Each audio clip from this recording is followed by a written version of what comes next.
so we're going to talk about nouns again. Let's do a quick review of the nouns. Okay, nouns is a noun is a person, place, thing, or idea.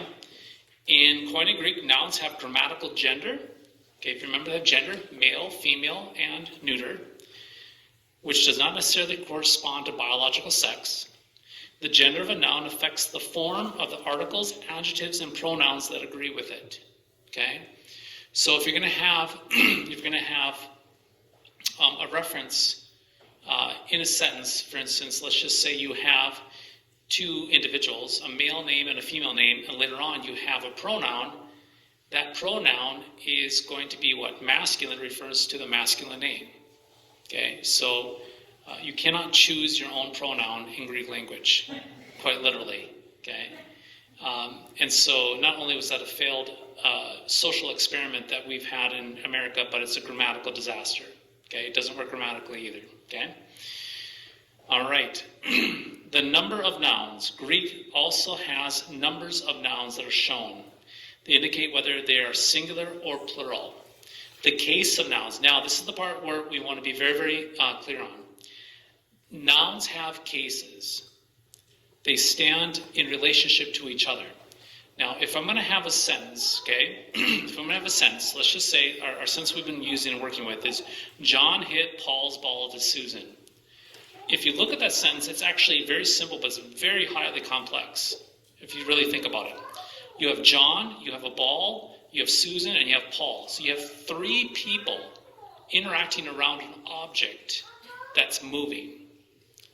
And so how do you communicate what's going on? And this is quite frankly, if we do not have the rules of grammar, things can get messed up very, very big. And you've all played those games where you whisper into somebody's ear, and it goes around, and next thing you know, the wrong person is doing the wrong thing. We get things mixed up. And so Greek is very important to understand that nouns have relationship to each other. And so the way that nouns interact and relate with each other with the context of verbs is actually quite complex. And so a simple sentence like John hit Paul's ball to Susan, you have four nouns. You have John, Paul, ball, and Susan, and you have hit. How do we make those work together? Now, in the English language, we have an order to put them, right? In the Greek, they're not necessarily in a specific order like our English language. Oftentimes the verb is first. But then you have to look at the very endings of the nouns to see what case they are. Is it a nominative? A nominative is what? Subject. An accusative is direct object. Then we're going to learn about genitives today and datives. Okay, we're going to learn about those today and see how they all work together. So this is very, very simple yet complex. And we do it all the time in the English language. We're just drawing attention to it because we're looking at a different language. Okay, so they have cases.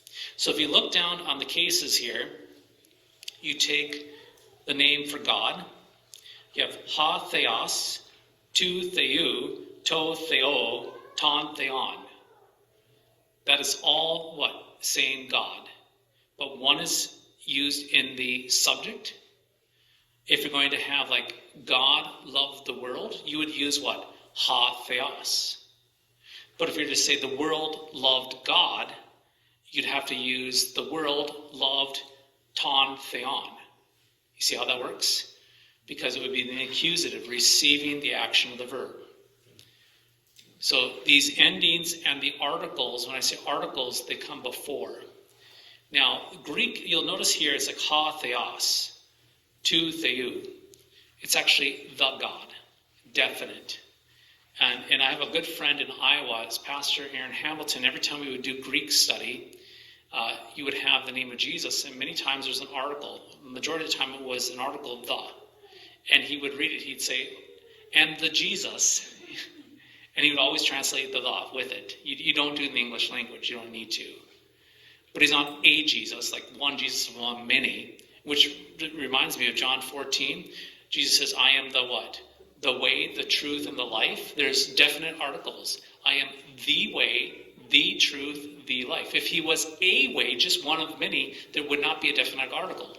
It would be gone. So it'd be I am a way, a truth, and a life. But there's a definite article intentionally on each of those, which says it is absolutely definitive that he is the way, not a way, the truth, not a truth, and the way, truth, and the life, not a life, right? The Jesus, right? So the articles do matter. For today, we're going to be looking at what's called the dative. Okay, I want you to say that loud with me, okay? Dative. One more time, dative. The dative now is what we call the indirect object. The dative indicates the sphere or relationship of a personal interest, particularly the indirect involvement. It often answers the question to whom, for whom, in what, or by what means. Now let me give you an example, because that's tough to kind of unpack what that means there. But let me give you an example, a real easy example. John hit Paul's ball. Okay, so John is actually hitting what? He's not hitting Paul. He's not hitting Susan. He's hitting a ball. Now, whose ball? Paul's. So the action of hitting is directed specifically to who? The direct object. But as a consequence of the action upon the direct object, which is the accusative, there's an indirect consequence. Susan receives the hit ball. That makes sense? So in a sense, Susan kind of is like what? A direct object? But not really, because the main action is not really directed to Susan. It's directed to the ball. But the consequence of that action involves the sphere of Susan. So John hit Paul's ball. Where did he hit it? To the sphere of Susan. You see how that works? Hit it to the general sphere, the place, the location of Susan. So you could infer that what? It was Paul's ball, but it was hit by John. Now we could maybe even conclude that Susan now has possession of it, which might come in a different sentence. Okay, that makes sense? The genitive. This is possession. So I want you to say this with me, genitive. One more time, genitive. This is possession. The genitive case indicates possession. The genitive usually follows the word it is modifying. It gives the answer to the question of whose. It speaks of ownership or relationship or where something comes from. So it communicates possession, where something's located, or where it originates from. Okay? So if I were to go back to that illustration, John hit the ball to Susan. Now, by actually adding the word Paul with apostrophe S, we are then showing the possession of the ball does not belong to who? John. It belongs to who? Paul. And now this is very important, because if it's possession, then it shows it belongs to somebody or originates from somebody or derives its authority from somebody. You see how that works? So I want to explain to you how this works, and we're going to look at a really, really fun verse. And this is a verse that Christians in America mess this verse up absolutely terribly. This verse gets messed up. I'll just put it this way. This verse gets absolutely butchered over and over and over in American Christianity. And I don't know how many times I've heard this verse abused and misunderstood. And we're going to let a couple of small things fix this for us by understanding the simple thing of the genitive, okay? So let's look at Ephesians chapter 6, verse 10 and 11. We're going to look at 11.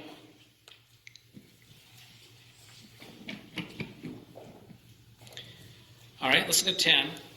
I'll read in the English. Finally, be strong in the Lord and in the strength of his power. Okay? Put on the whole armor of God so that you may be able to stand against the wiles of the devil. Okay? All right, so my question is on verse 11, okay? We have right away there, it says to put on what? The whole armor, and then look at that, tu theou. Okay, let's look at the tu theou.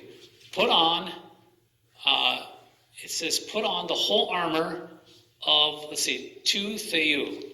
If we click on to theou, we have a what? Genitive.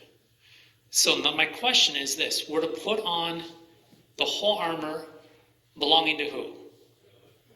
So whose armor? God's armor.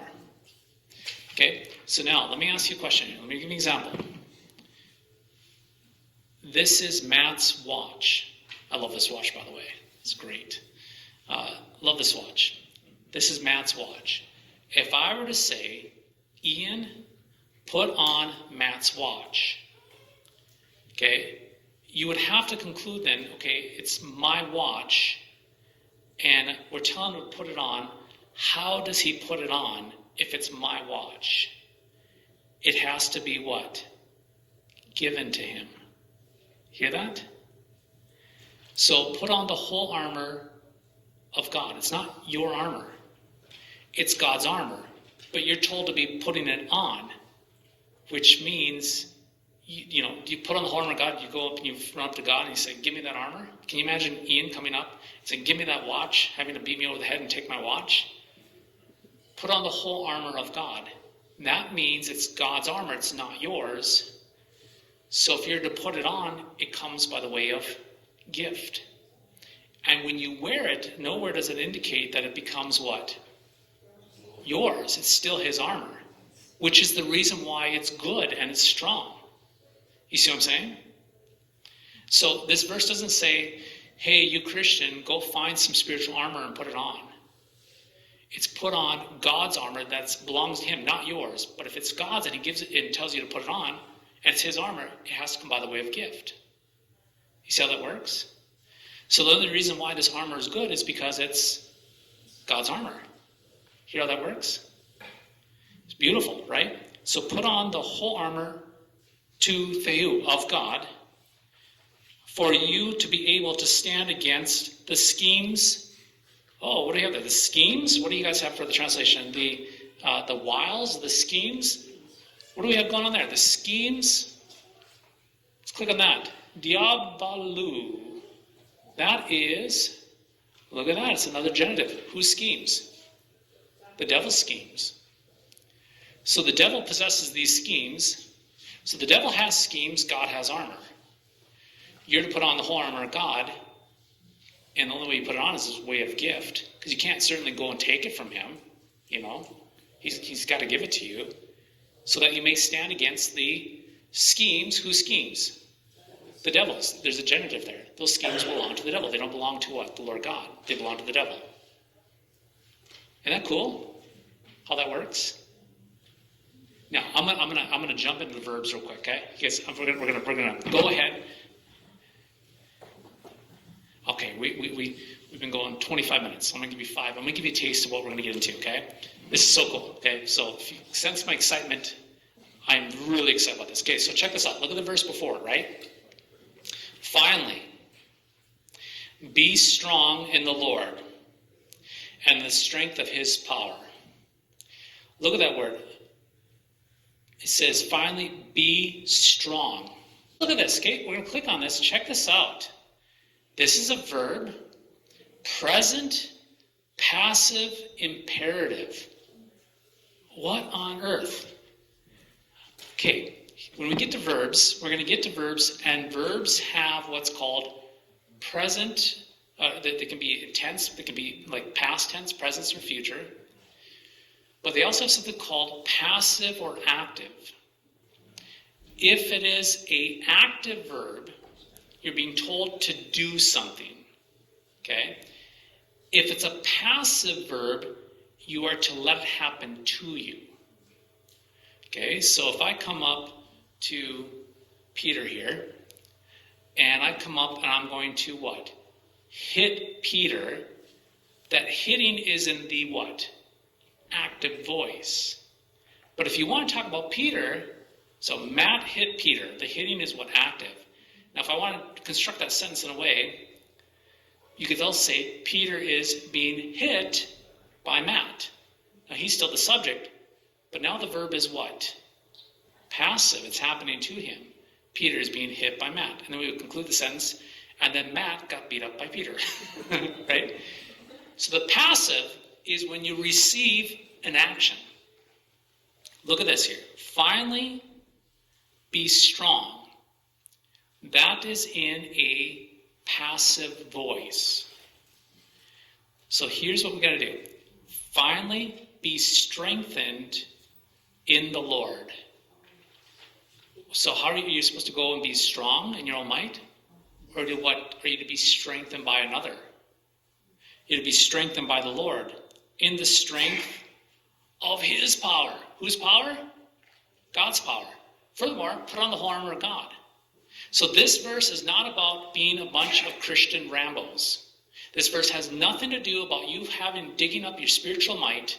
And I react to this because what I heard once upon a time, a person was in confirmation. There's like, you got to go be strong. And they put all the emphasis, on the confirmation student to find some spiritual grit within. I had to leave the room and I'm banging my head on the wall because this verse is all about them being strengthened by what? The Lord, and strength by his power by putting on the whole armor of God. So if we're to preach this correctly and teach this correctly, it's you Christians, let yourself be strengthened by the strength of the Lord, putting on his armor as a gift. So this has nothing to do with your own spiritual willpower. It has everything with what? God strengthen you. Hear the difference? And yet we'll take and we'll put this on mugs, be strong in the Lord, as if it's something you're doing. It's a passive voice. It's something that happens to you, to be done to you. You know how that works? There's a bunch of passives, and the passives are great to look at. It's what's happening to you. Okay? Make sense? So these things matter. They definitely matter. Does that make sense on the possession there of the genitive? Okay?